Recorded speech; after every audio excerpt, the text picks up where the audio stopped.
Anda menyaksikan Flash Report bersama saya Putri Adelia, dan inilah Flash Report edisi hari ini selengkapnya.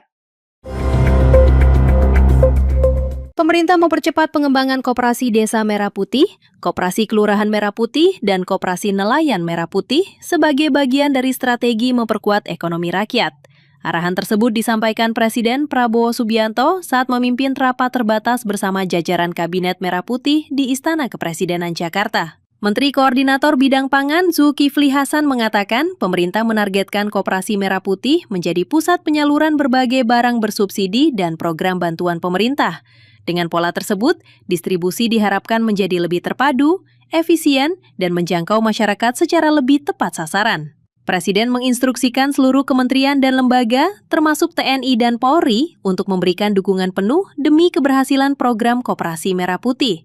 Koperasi Kelurahan Merah Putih, Koperasi Nelayan Merah Putih dipastikan harus didukung oleh semua kementerian lembaga. Ya, juga didukung oleh TNI dan Polri. Diminta untuk membantu mendukung penuh Kopdes dan Koperasi Kelurahan Merah Putih untuk sukses sebagai infrastruktur pemerintah, satu, dua, sebagai optaker.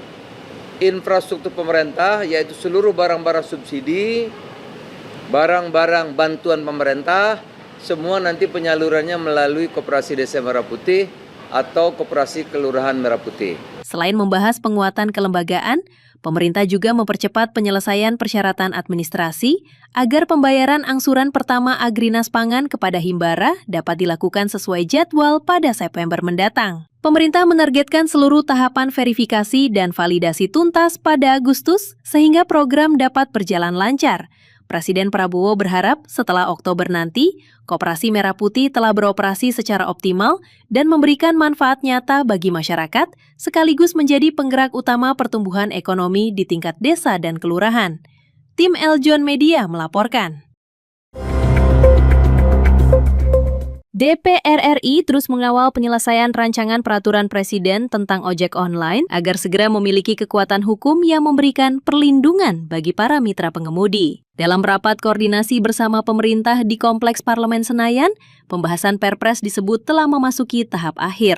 Wakil Ketua DPR RI Sufmi Dasko Ahmad menyatakan, draft peraturan kini hanya memerlukan satu kali lagi pertemuan untuk proses finalisasi. Menurutnya, DPR dan pemerintah terus menyempurnakan materi peraturan dengan menyerap masukan langsung dari berbagai perwakilan pengemudi ojek online. Dalam rapat tersebut, Koalisi Ojol Nasional menyampaikan evaluasi mengenai pelaksanaan skema pembagian tarif, termasuk efektivitas penerapan porsi 92% untuk mitra pengemudi dan 8% untuk penyedia layanan.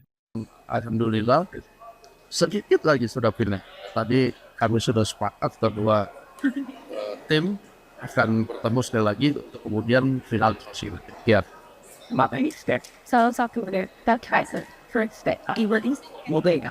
Ya, tadi kita sudah juga mendengar dari Koalisi Ojol Nasional, menerima masukan dari mereka tentang bagaimana tarif yang selama ini dari pemberlakuan kemudian 8% itu berjalan dan evaluasinya giat. Menteri Sekretaris Negara Prasetyo Hadi menegaskan, arahan Presiden terkait pengerapan skema pembagian tarif tersebut telah dilaksanakan di lapangan. Pemerintah berharap Perpres yang segera diterbitkan mampu menciptakan hubungan kemitraan yang lebih adil, transparan, dan memberikan kepastian bagi seluruh pihak. Dari Presiden mengenai pembagian tarif 92% dan 8%. Secara real di lapangan sudah diterapkan. Jadi teman-teman Koalisi Ojol Nasional juga menyampaikan bahwa per 1 Juli itu sudah diterapkan. Meskipun memang ada beberapa teman-teman aplikator yang perlu kita terapkan disiplinannya. Di salah satu yang tadi disampaikan. Karena dengan masalah Perpresnya, tadi sudah sampaikan Pak Dasko, sedikit lagi mau kita sempurnakan karena kita masih perlu ada satu kali pertemuan lagi dengan teman-teman asosiasi. Satu kali pertemuan terakhir itu di kapan, Pak? Iya putus nanti kan kita coba kan minggu depan. Finalisasi Perpres Ojo menjadi langkah penting untuk memastikan hak dan kewajiban seluruh pihak terlindungi, sekaligus mendorong terciptanya ekosistem transportasi daring yang lebih sehat. Dari Jakarta, Robi Kurniawan, Eljon Media melaporkan. Demikian Flash Report kali ini. Ikuti terus berita terkini seputar pariwisata, bisnis, dan investasi di aljonnews.com. Jangan lupa follow Instagram @aljonnews, @aljontv.official.